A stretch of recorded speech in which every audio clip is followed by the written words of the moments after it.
is back, folks. Hall of Fame coach Bobby Howard is returning to the game of baseball. Bobby Howard, I know you're here somewhere.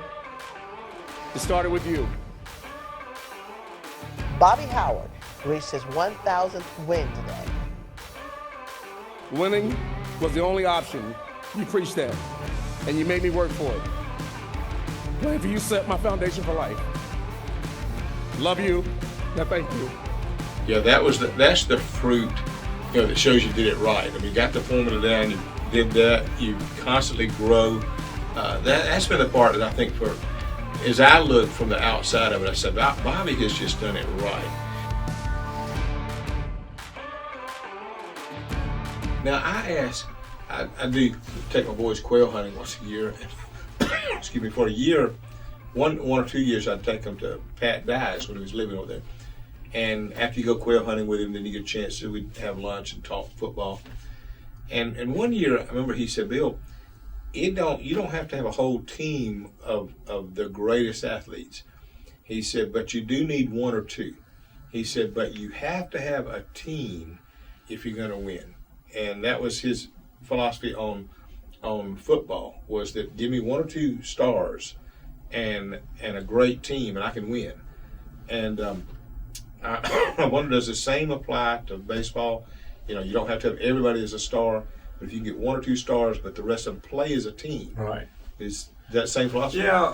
There's no substitute for talent. I love talent, but the main thing is I understand what he's saying, and I love Coach Dye. I've had a chance to meet him a couple of times, but I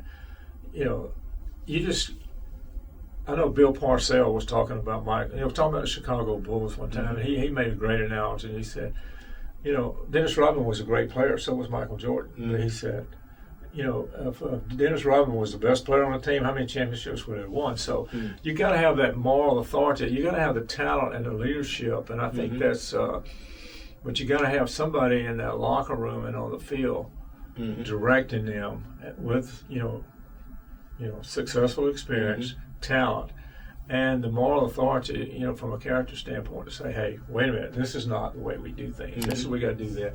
So it starts in the locker room first, and then it goes to the field, and then it goes to the games. But it's kind of all three involved. But you can't have too many. Now, when you get too many superstars or too much talent, a lot of times, everybody gets in that Pat Riley, disease of me. I want the ball. I'm not getting my, looks. I'm not getting, my targets, the receivers. I'm not carrying the ball enough. I'm not shooting enough. I'm not, what am I doing, batting 7th or 8th? Because in my travel team, I'll hit 1 and 3rd, the whole summer. Now, Coach, you got me batting 8th and 9th. And that's, anybody can go out and play, like my team and like any other high school coach, you're putting together, 9 starting positions, and they may have played on all 9 different travel teams, right? And they might have hit 1st or 3rd on every one of them, right? So somewhere through there, somebody's got to hit 6, 7, and 8. I tell them that. I said, now I don't know who it's going to be. So and you see that as you get to the next level too, and that's another whole conversation. But the main thing is when they're in high school, 1 and 3, then they get drafted or go to college. Then they got to compete again because everybody's a 1st and 3rd hitter in college. Then you go to pros. Everybody in college was a 1st and 3rd hitter, and then you get to the big leagues and the minor leagues. So it weeds out, but it's a tough grind and it's super competitive. So now, how much on that do you need a team leader? When I play ball, I had coaches that would kind of say, I just need somebody in this locker room that will stand up and be a voice in this room to the rest of them. It was almost like be the mediator between me, the adult coach, and them.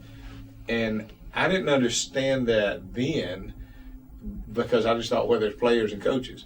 But as I got older, I realized what he needed was some team leaders, some people there that kept the fire going when the coach was out of the room. Sure. Is that necessary or needful? There's no doubt. And I tell our guys all the time that you can tell a lot about our team, or any team is, it's the old John Wooden thing, how you leave the locker room, how you leave the dugout when you leave, when the coach is not around, and how you're practicing when the coaches, number 1, are not looking, or number 2, not there. So to answer your question, you got to have and I use that moral authority, quote a while ago, or a term.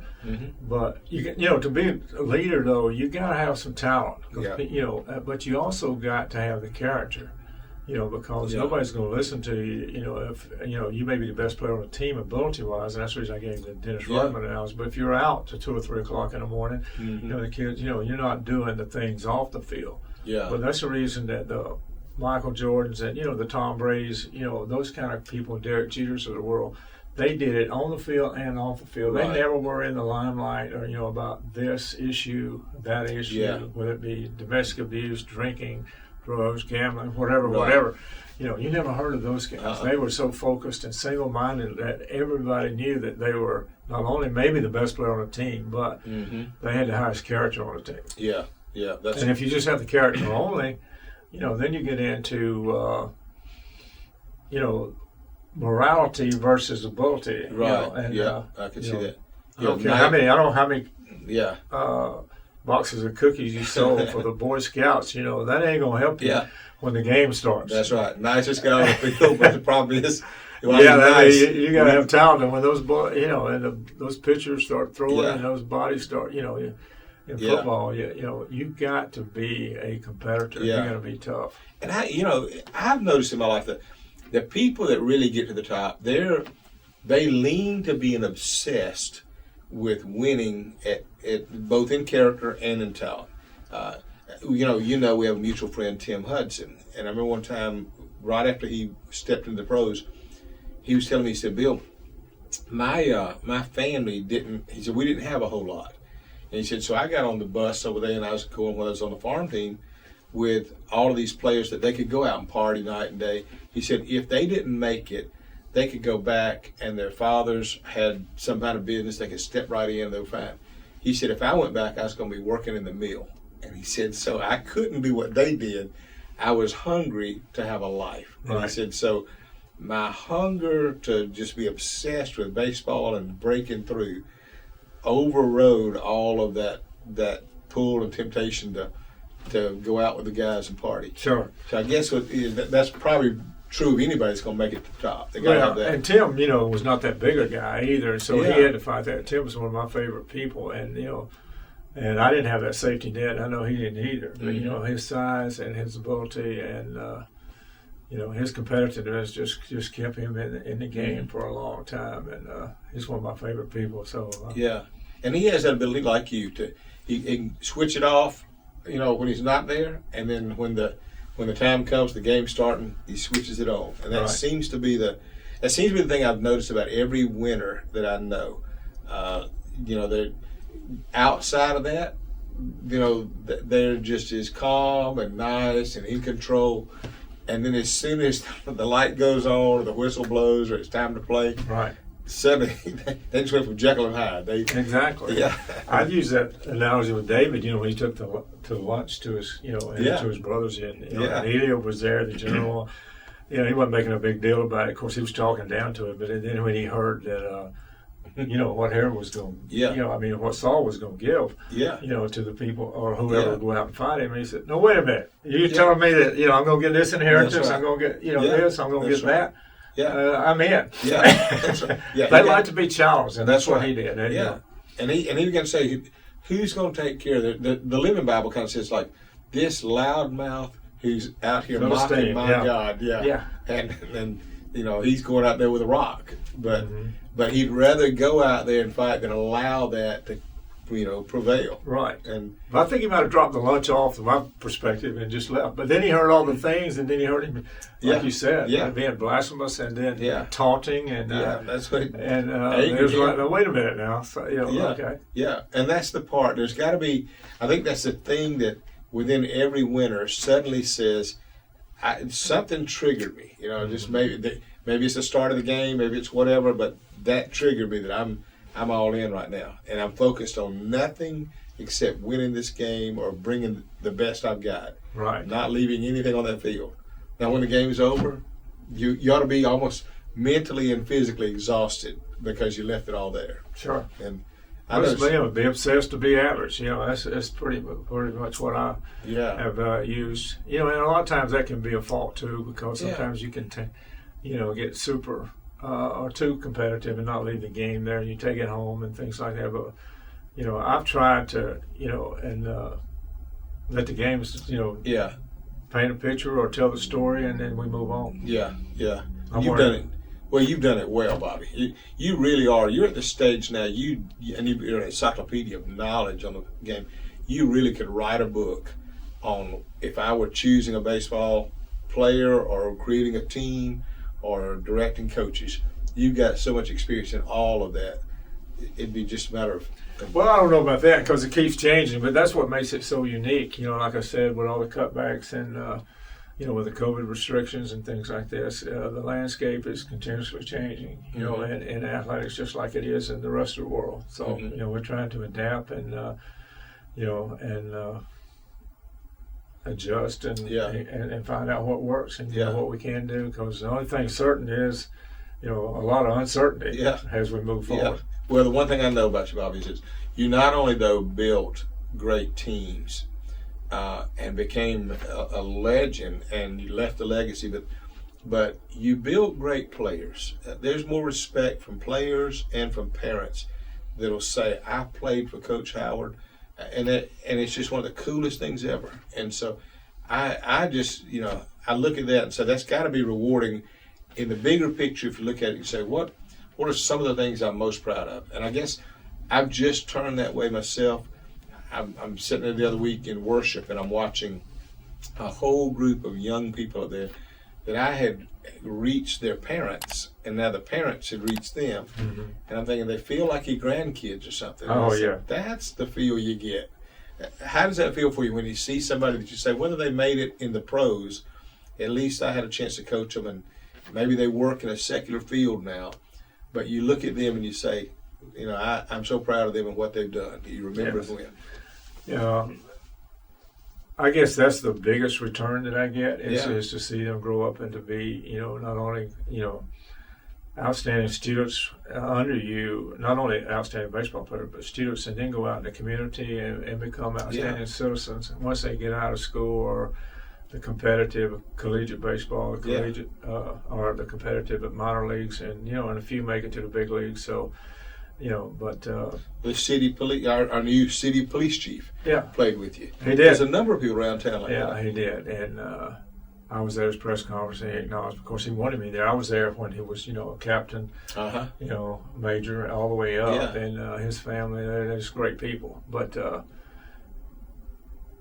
Josh Lester, a couple of years ago, when he was at Missouri, I went over to Birmingham to see him, and his dad, Jimmy Lester, is a national scout with the Pirates. So, he's the number one scout they got. Nobody can be signed. But anyway, I walked up, and some of the scouts I knew, but he introduced me. He said, this is so-and-so.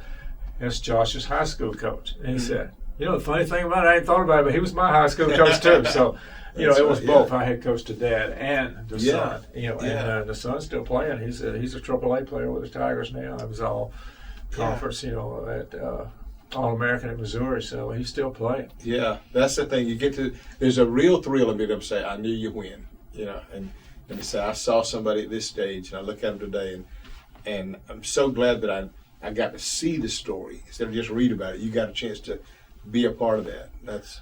Well, and those kind of people, like, I was talking about Fred Blackman, now the police chief, and, and a lot of people in the community that are still successful. I look back and I tell their parents all the time, I said, these guys sharpen me too now. Yeah, I said, it was not, top down the whole time. I mean, these guys would be competitive and give me their insight, and sometimes I didn't want to hear it, but they had great points. They said, "Coach, you need to back off, so and so, we don't know this," and and so I had to like you said, glean from their knowledge and wisdom, even though it was 17, 18 years old, but they made valid points, and made me redirect my focus or the way that I was teaching or coaching at that particular time.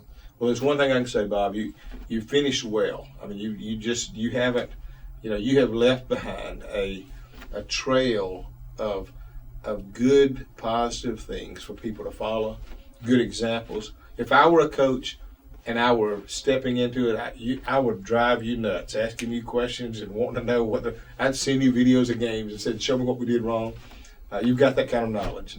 Well, I don't think it ever ends. You know, I think it's perpetual. You know, and that's one of my biggest fears is not finishing well. Since I'm still back in the arena, you know, I retired 2 different times, but it didn't work well with me, and so.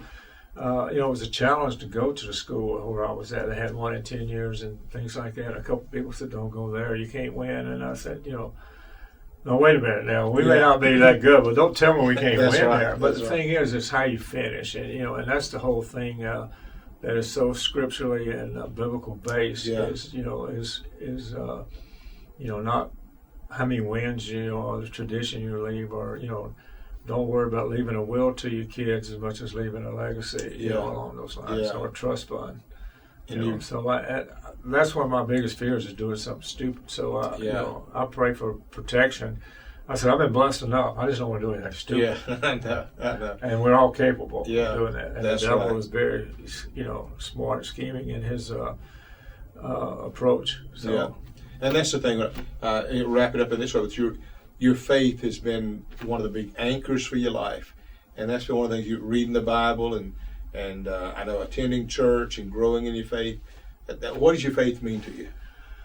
Well, I think it's that basic foundation, you know, or that compass, which is ethically based. That you know, before you say yes, before you say no, you know, you got that.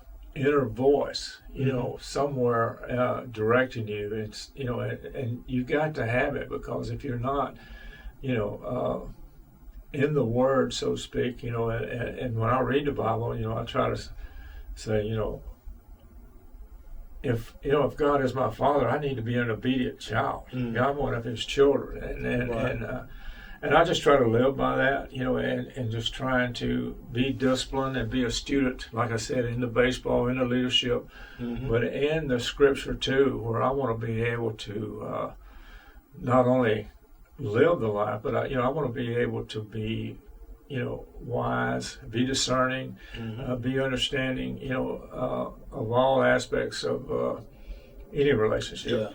Because baseball's, and I tell our guys, it's a small part of our lives, you know, and I don't coach young baseball players. I coach supposedly young men and young boys that happen to choose to play baseball. And I try to instill that on all my other coaches that have been around me. I hope you enjoyed episode number 49 of the BP Leadership Podcast. And if you would like to check out other episodes that we've got on our channel, you can do so by clicking that button right there, or you can subscribe, which you need to do, and you can do so by clicking that button right there. Thank you guys so much for watching. We're so glad you're tuning in, and as always, remember that this is where real leaders are made.